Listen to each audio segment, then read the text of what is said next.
আল্লাহুম্মা রযুকনা শাহাদাতান ফি সাবিলিক, আল্লাহ তুমি আমাদেরকে শাহাদাতের মৃত্যু দাও। আল্লাহ চাইলে যে অবস্থায় আমরা মারা যাব সেটাই আল্লাহ তাআলা আমাদের শহীদের মর্যাদা দিতে পারেন। তার মধ্যে শহীদের মর্যাদা পাওয়ার একটা রাস্তা হলো দিন শেখা। আমরা এখন যে অবস্থায় আছি, আমাদের বয়স 70-80 বছরও যদি হয়, আমরা যদি দিন শেখার রাস্তায় নেমে যাই, যে কি আমি আজ থেকে প্রতিজ্ঞা করলাম আমি আল্লাহর কোরআনের ছাত্র হয়ে যাব, মুহাম্মাদুর রাসূলুল্লাহ সাল্লাল্লাহু আলাইহি ওয়াসাল্লামের হাদিসের ছাত্র হয়ে যাব, আমার ঘরে একটা কোরআন থাকবে, প্রতিদিন আমি অন্তত 5টা আয়াত আল্লাহ কি বলেছেন বাংলা তরজমা পড়ব, আমি প্রতিদিন মুহাম্মাদুর রাসূলুল্লাহর 2টা হাদিস পড়ব, আমি প্রতিদিন সহি আমল করার জন্য চেষ্টা করব, আমি প্রতিদিন তাওহীদ সম্পর্কে জ্ঞান নেব। বাড়িতে বসেও যদি আপনি এই কার্য পরিচালনা করেন, আল্লাহ রসুল বলছেন মান সালাকা ফি তারিকান ইয়ালতামিসু ফিহি ইলমান সাহালাল্লাহু লাহু তারিকান ইলাল জান্নাহ। যে ব্যক্তি ইলমের জন্য বের হয়ে যাবে, যে ব্যক্তি ইলম শেখার কাজ করবে, আল্লাহ তাআলা তার জান্নাত যাওয়ার রাস্তাটাকে সহজ করে দেবে। আমরা তো মনে করি ছাত্র হওয়া মানে মাদ্রাসায় ভর্তি হতে হবে। আরে মাদ্রাসা তো এখন তৈরি হয়েছে। মুহাম্মাদুর রাসূলুল্লাহ সাল্লাল্লাহু আলাইহি ওয়াসাল্লামের সময় তো এই ধরনের মাদ্রাসা ছিলেন না। আমাদের ইমামরা তো এই ধরনের মাদ্রাসায় পড়ে ইমাম হননি। আমাদের মুহাদ্দিসিনে কেরামরা তো এই ধরনের গতানুগতিক মাদ্রাসায় পড়ে মুহাদ্দিস হননি। ওনারা ইলম শেখার জন্য যার কাছে ইলম আছে তার কাছে গিয়েছে।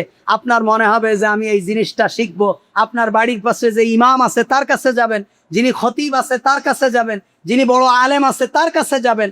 ইমামরা একটা হাদিস সংগ্রহ করার জন্য শত শত হাজার হাজার মাইল অতিক্রম করেছেন। উনি শুনেছেন অমুক জায়গায় নবী করিম সাল্লাল্লাহু আলাইহি ওয়াসাল্লামের একজন সাহাবী আছেন, তাবেঈ আছেন, অমুক জায়গায় একজন মুহাক্কিক আলেম আছেন যিনি এই ইলম সম্পর্কে জানেন।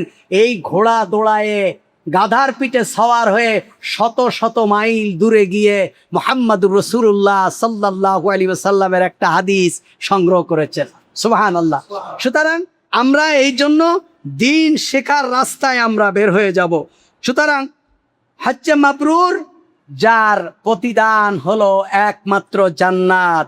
আমাদের আমল করার ক্ষেত্রে আমরা যে আমল করব, আমাদের ঈমানটাকে খুলুসিয়াত করা, আমাদের নিয়তটাকে খুলুসিয়াত করা।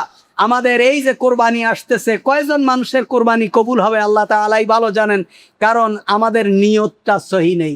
আমরা কোরবানি করার আগে বিভিন্ন ধরনের নিয়ত করি, কোরবানির আলোচনায় আমরা সেটা বলবো। প্রত্যেকটা আমলের ক্ষেত্রে নিয়াত জরুরি। এ কারণে ইসমাইল বুখারী রাহিমাহুল্লাহ তার বুখারীর সর্বপ্রথম যে হাদিসটা এনেছেন এটা হলো ইন্নামাল আমালু বিন্নিয়াত।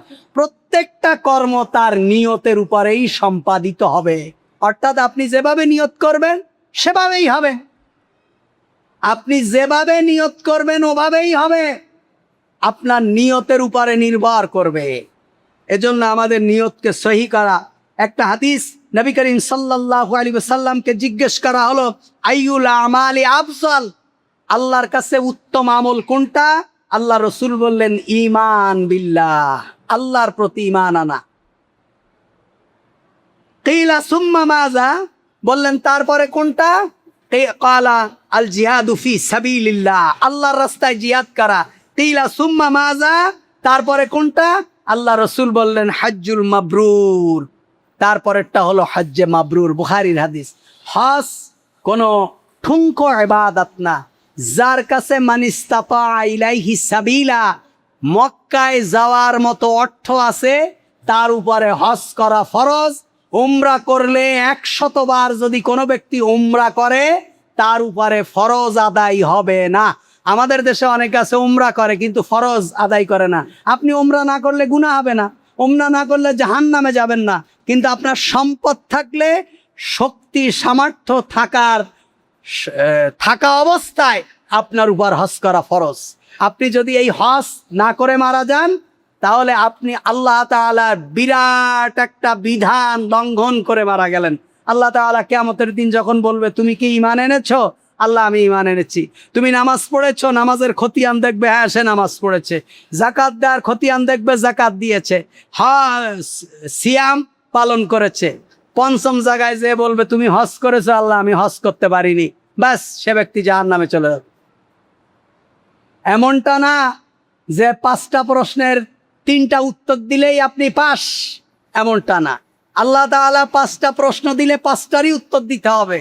আল্লাহ তাআলা একটা প্রশ্ন করলে একটা প্রশ্নেরই উত্তর দিতে হবে। সুতরাং হজের উপর ইনশাআল্লাহুল আজিজ আরও একটা খুতবা হবে, আল্লাহ তাআলা যদি তৌফিক দেন। আমাদের যাদের সম্পদ আছে আমরা আল্লাহর রাস্তায় খরচ করব। আমি যতটুকু খরচ করব এতটুকুই আমার থাকবে। আল্লাহর হাবিব সাল্লাল্লাহু আলাইহি ওয়াসাল্লাম বলছেন, ইয়াকুলু আব্দি মালি মালি ওয়া ইন্নামা লাহু মিন মালিহি সালাস। বান্দা শুধু বলে আমার সম্পদ, আমার সম্পদ, আমার সম্পদ। আল্লাহ রসুল বলছেন তোমার সম্পদ হলো 3টা। ইজা আকালা ফাফনা, যা তুমি খেয়ে শেষ করে ফেলেছো, আও লাবিসা ফাবলা, আর যা তুমি পরে পুরাতন করে ফেলেছো, ওয়া তাফাক্তানা, আর যা তুমি আল্লাহর রাস্তায় দিয়েছো। এই 3টাই হলো তোমার সম্পদ। আর সব সম্পদ হলো ওয়ারিসদের সম্পদ। এই হাদিসের উপরে ইনশাআল্লাহুল আজিজ